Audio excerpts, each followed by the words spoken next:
Welcome into this July 24 edition of PFT PM. And I made a promise to myself today. 30 minutes or less. Like Domino's Pizza, a non-sponsor of PFT Live. But hey, the only thing that I will say about pizza is I will eat any pizza from anywhere, and I've had Domino's and it's good. So 30 minutes or less today. Do they still do that? Probably a liability issue if you got people speeding to the house, but I digress. Yesterday, it was an hour. Monday, it was an hour. Friday, it was more than an hour. Today, I'm trying to do 30 minutes, and I've deprived myself of lunch so that the hunger will get me to STFU so I can go EAT my FOOD, which is not pizza, but you know, there's a Domino's not far from here. Maybe if I would order now, it will be delivered just as I'm finishing. All right, let's get to it. Big news today, as far as I'm concerned, because we've been following this story for months now, if not longer. Tua Tagovailoa and the Dolphins. Coach Mike McDaniel says it's a very fluid situation, taking it day by day. Why doesn't he have a contract? Deadlines drive action. Don't the smart people tell us that all the time? Deadlines drive action. Well, sometimes they don't. The deadline, as a practical matter, was the start of training camp. Is he there? Is he not there? Is he practicing? Is he not practicing? For now, it's fluid. Here's the bottom line. He's due to make $23.1 million this year. That's what he has. What he can get is presumably an offer from the Dolphins that would be maybe $45 million per year in new money, with significant full guarantee at signing, significant injury guarantee to protect him against a return of the spate of concussions that he suffered in 2022. And then there's what he wants. We talked about this not that long ago, I think. What you have, what you can get, and what you want. And the only way to get what you want is to say, I don't want what I can get. I want what I want. And I'm going to exercise the leverage available to me to get what I want. And remember, yeah, he's under contract, but the CBA gives him contractual rights as a member of the union. He has the right to stay away. He has the right to hold out deep into training camp. He has the right to miss regular season games if he wants to. So what are the Dolphins going to do? What is Tua going to do? It doesn't seem to be his nature to go against the grain. There's a certain amount of compliance that is inherent to being a successful football player. Yes, coach. Yes, coach. Whatever you say, coach. Oh, I'll be at practice, coach. Oh, I'll be at voluntary workouts, coach. I know they're not really voluntary because I do whatever the coach tells me. Whatever the coach tells me to do, whatever he asks me to do, whatever he suggests I should do is never voluntary. So this is his play. And he views himself as a guy who should get market value. At a minimum, his representation does. Because I know that they're already and have been making arguments based upon statistical comparisons between Tua and other guys who are at the top of the market, like Trevor Lawrence, Joe Burrow, Justin Herbert, etc. So what are they going to do? And what's he going to do? Is he going to take a stand? I can't think of a time that a veteran quarterback held out in a contract dispute. Rookies, yes. Veterans, no. Matthew Stafford, we saw that yesterday. And he wasn't going to hold in. I think they got this done yesterday because he wasn't walking through the door without the contract he'd been promised months ago by the Rams. I'm not going to take your word for it again. I took your word for it in April, and I still haven't gotten it. I'm not walking through the door until you pay me. And they did. We'll get the details eventually, but they took the 3 years left on his contract. They added no new years. They've reconfigured the money. Surely they've given him more guarantees. Surely they've given him more cash. And now he's in the fold. Jordan Love holding in.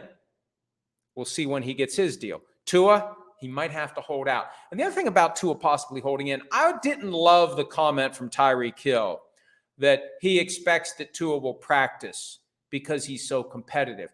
Dude, nobody got in the way of you getting paid. Don't get in the way of Tua getting paid. And you can say, oh, he needs to get paid. Oh, he deserves it. Oh, he deserves it. But yeah, he's not going to refuse to practice. He's too good of a teammate. He's too much of a competitor. Stop it with that. That gets in the way of the guy getting paid. And meanwhile, I don't think Tyreek's getting paid. And when we poked around about this, when it was clear that Tyreek had been trying since the end of last season to get a new contract, the Dolphins might not be willing to do anything. I think at the end of the day, the most they'll do is take some of the cash from that phony final year in 2026 and move it into this year when he's under $20 million per year. But he's only got 2 years that he has been with the Dolphins since he got the big contract after he was traded by the Chiefs. So he doesn't see, he said yesterday that he told his agent to not get him traded again. He understands that as a receiver, you get traded once, okay, you can maybe say it was fault on both sides. You get traded twice, you're the problem. I mean, that was the prevailing thought when Stephon Diggs got traded the second time by the Bills. They've got to counter this notion that Stephon Diggs is, too demanding and too sullen and wants the ball. And I just think he's very competitive, and he wants everyone around him to hold themselves to the same standard he holds himself to. And when it doesn't happen, he gets frustrated. I understand Stephon Diggs. And I think that there may be just this switch that flips from time to time when the frustration just kind of overwhelms him. He's a very good-natured guy. I think Tyreek Hill's trying to avoid getting painted with that brush, so he may have to take whatever he can get. But don't get in the way of Tua getting paid. See, this is how I don't keep it under a half hour. I've gone from Tua into Tyreek, but they are kind of combined here. Don't get in the way of Tua getting paid. Let him try to get what he wants. And if the Dolphins aren't going to do it, they're not going to do it. They'll go forward with the guys they have on the roster, Skylar Thompson and Mike White, and maybe they'll be just as good. There's this thought out there. There's 20 or more quarterbacks who could run the Dolphins offense as well as Tua does. Maybe the Dolphins are going to have to prove that to themselves, to Tua, and to everyone else. Mike McCarthy, the Cowboys head coach, has a chance to prove himself this year as a lame duck. It used to be it was a bad thing for a coach to be a lame duck. Nobody wanted to have their coach in the final year of the contract. It doesn't go well. And then at some point, teams decided, what the hell? So what if it makes it harder for the coach to send the message when things are rocky, when adversity strikes, when you have to get through to the locker room? And you've got guys there who are saying, why are we listening to him? He's not going to be here next year anyway. So you want to have that promise, that threat, that reality that when we get to the end of the season, if things don't go the way they're supposed to, somebody's going to kick ass and take names. Oh, and it's not going to be the guy who's currently the coach. There's going to be a clean slate. There's going to be a new boss. So it is valuable to have a coach who isn't under contract only through the current season. And McCarthy told the Dallas Morning News that this is a challenge. Yes, it's a challenge. Of course it's a challenge. It's always better to be under contract beyond this year if you're a head coach of a team. It's easier to send a powerful message. It's easier to hold a team together. It's easier to find a way out of the darkness when it looks like you're done by the time Thanksgiving rolls around. McCarthy also said something about betting on himself, and there's an opportunity here. It cuts both ways. You bet on yourself. Here's the problem with being a head coach in the NFL, especially Mike McCarthy. If he bets on himself and takes the Cowboys at least to the NFC Championship game, a place they haven't been since 1995, is there going to be a land rush for Mike McCarthy? Are teams going to be coming out of the woodwork to hire him? We rarely see coaches become free agents. They either stay where they are or they get fired and then they move on, and maybe there's another team that hires them, or maybe they become a coordinator. And, maybe it's part of the not so subtle collusion and antitrust violations that happen as it relate to coaches. Coaches' pay. They've managed to keep the coaches' pay in check, even though there's no salary cap for coaches. You don't have teams blowing the curve, and we've got this dynamic where a coach gets one paycheck from the team and then he gets other money funneled to him from other entities owned by the owner of the team. So other coaches aren't saying, well, this is the high bar. No, the high bar is lower officially, but yeah, there's a high bar out there even higher, and that's a way to just keep everything in line. I think that when it comes to coaches who are about to complete their contracts, I get the feeling it's just kind of frowned upon to be waiting in the weeds for the opportunity to steal that coach. So Mike McCarthy's betting on himself, not because he has to. He'd rather have a contract. That's just the only way to put a positive spin on a bad situation. Hey, I'm betting on myself and maybe I'll win. The most he's going to win, most likely, is the contract that he believes he should already have.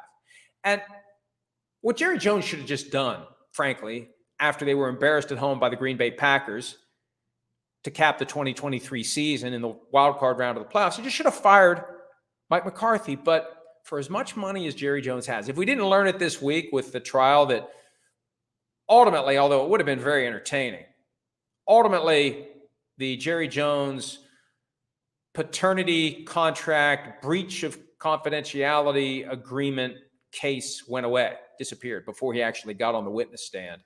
Everything's gone, everything's done. But at some level, you can look at that and say, why are you doing it for $1.6 million? Why do you not want to pay a coach to not coach your team? Why are you cheap? You've won $15 billion. You've won. And part of the problem is the qualities that help make the person reach that level of financial success, it's hard for them to turn it off. It's hard to change your nature and say, what's $1 million here? What's $1 million there? What's 10 million? Whatever. It's a write-off. It just becomes a weird thing because I think Jerry Jones should have fired Mike McCarthy after the season. And I think if you attached him to a lie detector test and he would actually comply with it and not say, damn the torpedoes, I'll say whatever I want. Of course, that's why the lie detector test is there. I've just kind of twisted myself into a mental pretzel. But nevertheless, he would have fired him, but for the fact that he would have had to pay him to not work for the Dallas Cowboys. All right, topic 3. And the coach who could end up becoming the head coach of the Dallas Cowboys in 2025, Bill Belichick. Comment from Kyle Shanahan, the 49ers coach, Tim Kawakami of The Athletic, that he offered Bill Belichick any job he wants. Come work for me and do whatever you want. Now, remember, Steve Wilkes was fired after the Super Bowl as defensive coordinator of the 49ers. They promoted Nick Sorensen and brought in Brandon Staley, the former Chargers coach, because Staley's not an expert in the Seattle cover 3 defense that the 49ers like to run, and they want to be driven by their system, but they also wanted the benefit of somebody who was good enough as a coordinator to become a head coach. You know, it's so weird to me, and this applies to Staley, it applies to Arthur Smith. Like, guys were good enough at one level to become head coaches. Yeah, they got fired as head coaches. That doesn't disqualify them from going back to the level where they were good enough to become head coaches. They've proven they can do that part well enough to become a head coach.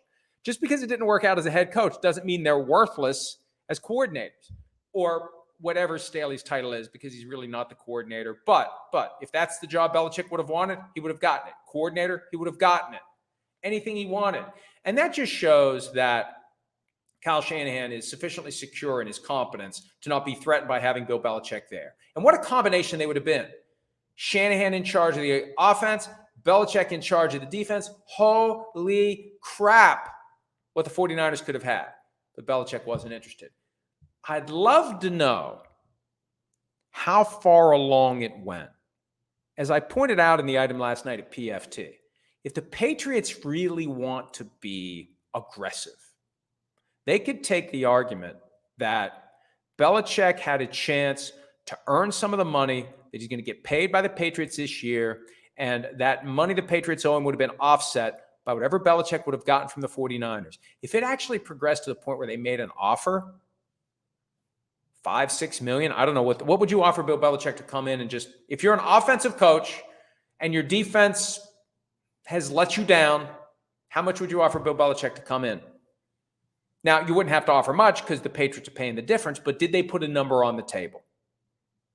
The Patriots, if they wanted to, it would make it ugly. And I think that there's already been enough sensitivity to this whole issue of, are the Patriots trying to crap on Bill Belichick? And one of the points Sims made after Tom Brady had that night at Gillette Stadium where they filled up the venue and they retired the number and all this other stuff. Like, if we accept the idea that, as Brady said, it wasn't you, it wasn't me, it was us, Belichick deserves to be treated like that at some point as well. So he deserves not to be chased around for a few million here or there that he could have made from the San Francisco 49ers. But that would have been something for Belichick to go to the 49ers. I mean, think about it. It was going back to being a defensive coordinator after he was fired by the Browns, back with the Giants, right? Giants, Jets. worked his way back up to a position where he was an attractive head coach again. So I don't know, maybe getting back on the horse and showing that you can whip up a great defense, that may be one of the ingredients. That's one of the questions, though, coming up. And I'm going to get to the questions now. I am doing my damnedest to keep myself under a half hour. And I think, fingers crossed, I think I'm going to make it, because let me tell you something. I'm hungry. And I'm cranky as it is when I'm not hungry. I get even worse when I don't get my lunch. I'm also a creature of habit. I like to have my lunch at a certain time, and I haven't had it today, and it kind of pisses me off. All right. PFT PM Posse, did you ever go after or attempt to go after a company who was seemingly screwing the public over while lawyering, like a class action type of thing? Why or why not? I don't want to name names of companies that I might have pursued, but I handled a couple of class actions in my day involving workplace policies that were improper and that violated the rights of the employees. They weren't nationwide, they were just statewide. But there are rules and regulations that applied at the time. I don't know whether and to what extent the rules on the books have been revised since I was practicing law. It's been 15 years now, but there were certain rules that the policies and procedures of international companies who have a large footprint in West Virginia were violating. So yeah, I was big into the David and Goliath thing, or maybe Don Quixote versus windmills. But when I was practicing alone, I would, from time to time, you want to take on cases that are good business propositions, but from time to time, I'd be influenced by the chance to just go stand out in the field and fight with no one behind me against the oncoming horde of the lawyers making big money every hour and all the stuff they're going to throw back at your client, because that's one of the things they do.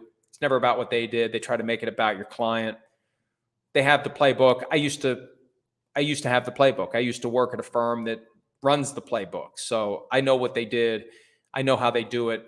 And it was fun, but this is more fun. This is more fun. I'll live longer, to the dismay of many of you. I'll live a lot longer and I'll be a lot happier. And the dark hairs that are still floating around up there will stay dark longer, because I'm not doing that anymore. That's for damn sure. PFTPM Posse, how is it legal for the NFL to claim that Brian Flores' deal with the Steelers puts all of his prior deals with teams in arbitration? Flores believed, based on the clear contractual language terms at signing, that it was fully separated from the other ones. How is that not illegal? Well, here's what would happen. And I don't want to go too far down the legal rabbit hole. There's something in the world of contract law known as the parole evidence rule. And usually in each contract, there will be what's known as an integration clause. And when you have an integration clause that says this document represents the full and complete agreement between the parties, no other writings or verbal agreements or any other understandings between the parties apply, this is it, that's it. The email that Omar Khan sent to Flores' lawyers wouldn't be good enough, even though the email says we don't intend for anything in this contract to undermine or limit the ability of Brian Flores to prosecute his pending lawsuit if it's not in the contract. And I don't know why it wasn't in the contract. Probably the Steelers didn't want to put it in the contract, and probably Flores didn't want to push it because he just wanted a job. This is one of the realities. And this is where you can call it a contract of adhesion, another lawyer term. Boy, that's the trifecta for fancy lawyer terms: parole evidence rule, integration clause, and contract of adhesion. When you go to take a job somewhere with a big company, they give you a stack of forms to fill out. And you want the job, what are you going to do? You fill them out. You fill them out. They want the job. That's part of what they do. Again, I know the playbook. When I was working at a firm that advised and represented employers, part of the effort to get them what they wanted a piece of paper with an acknowledgement signed by the employee that he or she is an at-will employee, and they're bound by the terms of the employment contract, not the employment contract, the employee handbook, and it's not a contract, and all the other stuff that you load in there. You have them sign it while they're trying to get the job, because they'll sign anything to get the job. And I think that's the simple explanation. The Steelers and the NFL wouldn't have wanted that language in the contract. Flores, I assume, probably didn't want to push it. He just wants the job. And if he would have pushed it, he wouldn't have gotten the job. And now you rely upon this separate document. And this is where legal or not legal versus right and wrong have a split. Because at the end of the day, the NFL may win. Parole evidence rule, nothing extraneous to this contract that contains the integration clause that said this is the full agreement, period. Doesn't matter what Omar Khan said. That's not part of the agreement. And Brian Flores signed a contract that said no other writings, no other understandings, no other agreements are enforceable. That makes the Omar Khan email meaningless. It doesn't make it right that the NFL did it. Right versus wrong versus legal or illegal. And I don't mean illegal criminal, but not something that would hold up in court. So maybe it holds up in court, but it's wrong. And I'm interested to see if Mike Tomlin gets asked about it tomorrow when the Steelers open training camp. I wonder if anyone who covers the Steelers will become aware of this story and say, hey, Mike Tomlin, what do you think of this? Now, he could say, I don't know anything about it, but I asked the Steelers for comment. And one of the reasons I asked the Steelers for comment, I wanted to make sure Tomlin knew about it. Because I got a feeling Tomlin's pissed. I got a feeling Omar Khan's pissed. He's the one who gave his word that this wouldn't be used against Brian Flores. And now the NFL is violating Omar Khan's word. And even though Omar Khan did nothing wrong, wouldn't you be pissed off if you give someone your word and then someone else swoops in and says, no, your word doesn't mean anything? Tom Marshall, is there a good chance Bill Belichick never becomes a head coach again? Yes, there's a good chance he never becomes a head coach again. There was the report last week that he fully intends to coach next year. And it's like, is it really that slow that passes as news? Of course he wants to coach again. Who's going to hire him? You got to get an owner to do it. And with the owner, you've got to overcome the concern internally that no matter what his contract says, it's Bill Belichick. Oh, Bill Belichick is only the coach. He has no say over the roster or the draft or free agency or anything else. Yeah, but the general manager who's 30 years younger than Bill Belichick, who's exercising final say, is, like the Cowardly Lion tiptoeing down the long hallway to the Wizard of Oz with whatever ideas that the general manager plans to implement with the full autonomy that the GM has contractually, because at the end of the day, it's Bill Belichick. Separate from that, you better have a fan base that wants him. That's why I think he's doing Pat McAfee's show every Monday. He's doing the Manning Cast every time they do it. He's doing Inside the NFL. Appeal to younger fans that will pivot from, we don't want this 72-year-old curmudgeon who the game has passed by, into, this guy's brilliant. This guy's incredible. We got to have this guy coach our team. You got to combine that with an owner who is willing to do it, and you hope that the media is somewhat cooperative, because frankly, and this is a reality, the press corps out there that covers each team, they want their jobs to be as easy as they can be. They don't want to deal with Bill Belichick, the curmudgeon, on a regular basis. So I think there still is a real chance he never coaches again. Poker. How much do you believe the Packers should pay Jordan Love? I think what is fair is 52, 55, 58, 60, 62 on a 5-year deal with 130 guaranteed and a nice bonus. Look, I made this point yesterday. His salary for this year is low enough that they can get him to the top of the market in new money average. If that's his objective, if he wants to get the 55-1 or 56, if he wants to beat Joe Burrow and Trevor Lawrence, he can do it. And it's about a $47 million per year. On a 5-year extension, it would be $47 million in contract value on a 6-year deal. The key is this. What's the signing bonus? How much is Willie guaranteed at signing? When do other injury guarantees flip to full guarantees? And most importantly, when can you tear it up and walk away? Not with $85 million in dead cap money like the Broncos have, but an easy walk away. 2 years? 1 year like the Raiders had with Derek Carr? Is it 5 years your hands are tied like the Browns and Deshaun Watson? That's the key. When can you get out of the deal? All right. I'm coming up on the 30-minute mark here. Let's see what else I have. Manuel Villa, do you think Deshaun Watson will ever come out with his side of his story in a documentary, or will he just leave it in the past? As someone who has maintained his innocence, it stands to reason that he would do so as an image rehab. I mean, there could be like an unauthorized documentary at some point, and I have a feeling that'll happen. Will Deshaun Watson be part of it? I mean, there's a point where you just want to move on with your life. I assume at this point, he'd like to just move on with his life and try to rebuild his career. Manuel Villa, again, in light of recent talks, how soon do you think we can get 18 games? Well, I mean, in light of the fact that the NFL seems to be ready and willing to roll over and give the 18 games. Peter King called me yesterday after we wrote about Lloyd Howell's comments to the Washington Post and said, hey, Lloyd Howell spoke a couple of weeks ago to Mike Jones of The Athletic, and one of his quotes is, who wouldn't want more football? I know I do. I mean, you've got to play hard to get here. You've got to put up a fight. Even if at the end of the day, the players are not going to miss game checks. You don't have to make it easy for the NFL. Because if you do, what's going to happen? They're going to grab more. They're going to grab more. The easier you make it, the more they're going to want. To get the best possible terms for the players you represent, you have to fight them on 18 games. You have to say no, no, no, and there's only one way to turn it into yes. Because think about it. Current CBA lasts through 2030.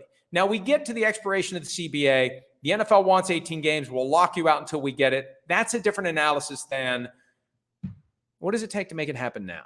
See, this is where the players have leverage because there's nothing the NFL can do to force the players to take 18 games until the current CBA expires.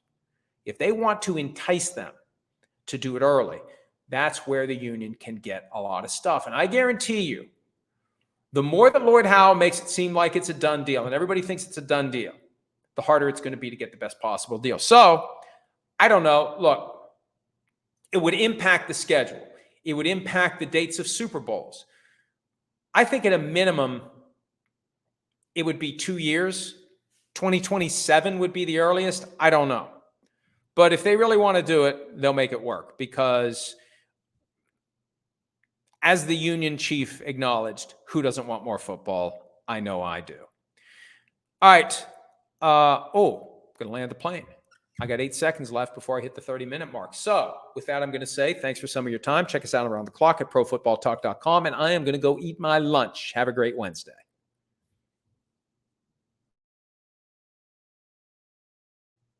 Hi, it's Mike Florio. Thanks for watching PFT on YouTube. Hit subscribe for the latest news and analysis from Pro Football Talk.